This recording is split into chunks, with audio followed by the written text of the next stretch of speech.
I mean, it's going to be, the OGs and their friendships are going to be put to the test. You're going to see a lot of, that kind of side of things. I mean, obviously our relationship is going to be front and center in a lot of ways. I'm excited for people to see our engagement this season.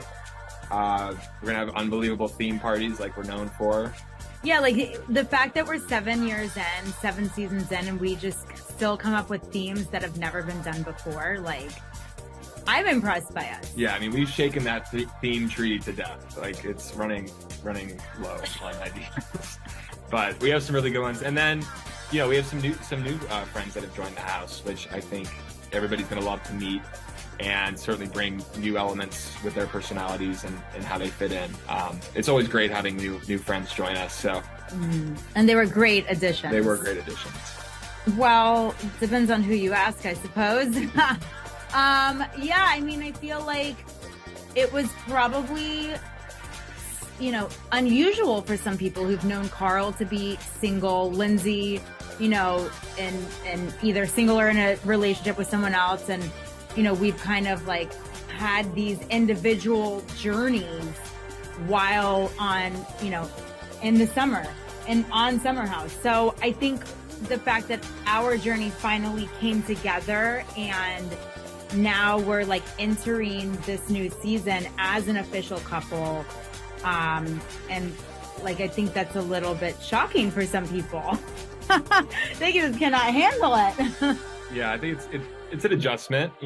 People were growing up and, Kyle and Amanda got married last summer and, we're in this really, serious phase of our relationship and we're excited and happy in love. And, I was actually excited for everybody to see how happy we were and, how much fun we're ready to have and all that. So it's hard because everybody has their feelings and opinions, but a lot of times relationships in the Summer House get a lot of, a lot of arrows and a lot of opinions, which is, I guess, expected, but you will see how I think, everybody has a feeling about our relationship and what's going on. But when I made the decision to stop drinking when I did, it was, because he was sober and I was going to be sober with him, to get him through to his 1 year anniversary.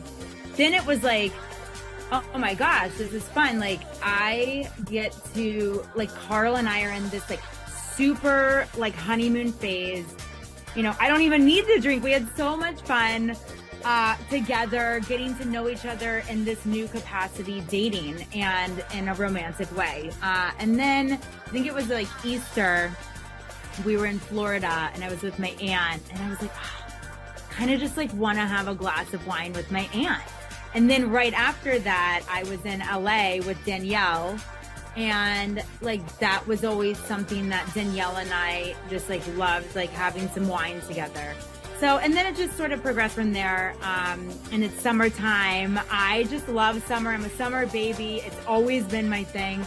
So it was just more like a natural progression into my natural lifestyle of drinking. But this time, with what I had learned during those 5 months that I wasn't drinking, now I understand a little bit more balance. Now I understand like, what's going to make Carl comfortable, in his sobriety, but also, staying true to myself and my lifestyle.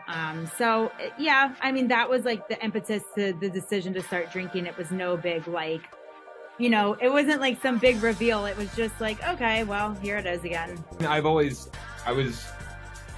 very flattered and like, just, I felt it was an amazing gesture of her and supportive of her to want to, stop drinking to help me, get through a pivotal point. And she deserves a ton of credit because it's not easy being in a relationship with someone that deals with the things that I deal with and the lifestyle adjustment. And it's a lot of pressure on her. And it's, I've certainly had judgment at times and it's been a constant communication, but ultimately I want what makes her the happiest. And if she's comfortable having some wine and it's, and we're talking and communicating, like I'm all for it. I want her to have her fun and align with, whatever's authentic to her. And to have her get 4 or 5 months without drinking, it was incredible. But I also, I looked the best I've ever looked in my entire life. honestly. I might have to like go back to not drinking because it will be like a great, support for him, but also we have a wedding to plan. So I might be helpful. It might be helpful.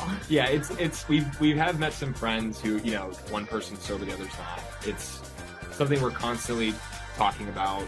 We really try to be open and honest about it. And I think that's really the only thing you can really ask for. But most importantly is like her support of me has been unbelievable. She's very mindful and very understanding, and that there's a lot of fear when you have addiction and alcohol issues and someone you're in a relationship with, and you want to make sure like it's hard. So I give her so much credit for being just an unbelievable partner. We do have an idea, and we are super close to locking everything in either this week or next week. So I can't tell you exact details, but we are looking at this year in the fall and it being a big, big wedding. I don't think it's taken this long for us to, come together, and he's 38, I'm 36. So I don't think there is anybody in our lives that would ever let us get away with a small wedding, including Bravo. So, I think it's going to be a big wedding. And well, it is, if we can lock it in. It's been a challenge, okay? Wedding planning has been a big challenge. Well, the whole wedding industry itself is just in a crazy world still from pandemic and all the, the hold up. So, and we have certain requirements, what we want and what we're looking for. And you need to you need to look around at as many options as possible. So right. We've been vetting a lot of things for the last 2-3 months. Our net was wide. So narrowing down with a super wide net was kind of I don't know, we had to be very patient, but it's hard to be patient when you're I have to get this going. We need to make decisions and we need to find this venue and our criteria. If we were just getting married with all of our guests and friends, that would be one thing. But, when you're considering the idea of filming it, there's another level of criteria that you have to get checked off. So, but we're very close, and I personally am really excited. Yeah, I'm excited to check it off the list so I can figure out the next step. Yeah, it's the next fire drill.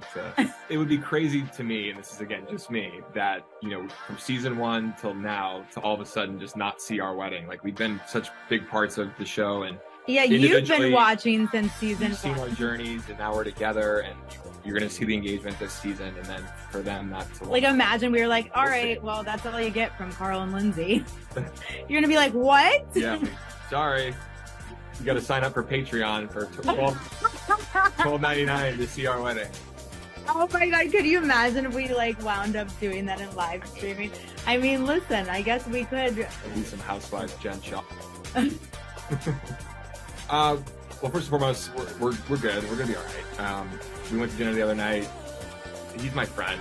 I love the guy. I do. There's always gonna be challenges whenever you work together, in a business that it's exploded, and my lifestyle, adjusting, or I don't drink, and it's been complicated for a while, and working together, we've had a lot of fun, and I'm very proud of what we've built. We've put a lot of work into it, but at some point in the spring before the summer started, I really had been feeling a certain way and questioning whether this is the best fit for my future, and finding something maybe that aligned more authentically with my lifestyle. And, we talk about that stuff. You'll see some kind of difficult conversations. But at the end of the day, it's, I feel like we're going to work through it no matter what, but I had to look at what was best for me and be honest with myself, and also communicate that to Kyle. But he has his opinions and his feelings, which is going to be hard to watch because, I don't think I was checked out for the spring. I was busy traveling to various cities and hosting and throwing events for his company, and on the, during the day working my ass off on the phone and Zooms and all sorts of stuff. And, I know he can get fired up and say things sometimes he doesn't mean, but I sleep very well at night knowing what I gave to the business and how I conducted myself over the last 3.5 years. So, it's going to be hard to relive and watch, but I'm also curious to see what is actually said, during some of these tough conversations where I'm maybe not there or behind the scenes. I mean, yeah, I'm always like, I don't lose friends. Like, it just has never happened to me. Like, all of my best girlfriends in my life, like, they just don't, I just don't have falling outs with them. So yeah, I'm always very hopeful that there is a way to come back together. It's just a matter if, you know, we can recover from the damage from this season. I ran into her at BravoCon, like, you know, each of the days of BravoCon, I would see her in the green room and I would say hi and give her a hug, and I was very cordial. And, you know, that was it. So I haven't seen her since. I mean, the fall, like, we were, I'm pretty sure, traveling like every single week this fall, doing various things, going, like, we were in Europe, we were in Mexico, we were in Florida, we were in, like, all over the place. We had BravoCon. We had BravoCon, so Yeah. Yeah, so it was just like a really busy fall, and then like now we're just planning a wedding, so it's not like, and then she's busy doing whatever she's doing. So there hasn't really been an opportunity to like sit down and chat. She hasn't texted me, I haven't texted her. I think we're both sort of waiting on this TV show to come out and be like, okay, we're going to figure this all out by watching it. You know, we didn't hear each other all summer, but maybe we'll be able to watch it and see each other's perspective from doing that. So, you know, it's kind of like the last ditch effort of like, is this going to work? And yeah, maybe it's going to come to the reunion to figure it out. I mean, I think they're still working out the guest list. Kind of, I mean, we have kind of an idea of numbers, but I think, you know, we're going to, I don't know. I mean, we still have some time and we want to kind of navigate some of these difficult situations before we kind of drop the hammer 9 months before we're actually getting married. I mean, yeah, the good news is you don't really save the dates until like 6 months before the wedding. So we got a little bit of time. We got a little time.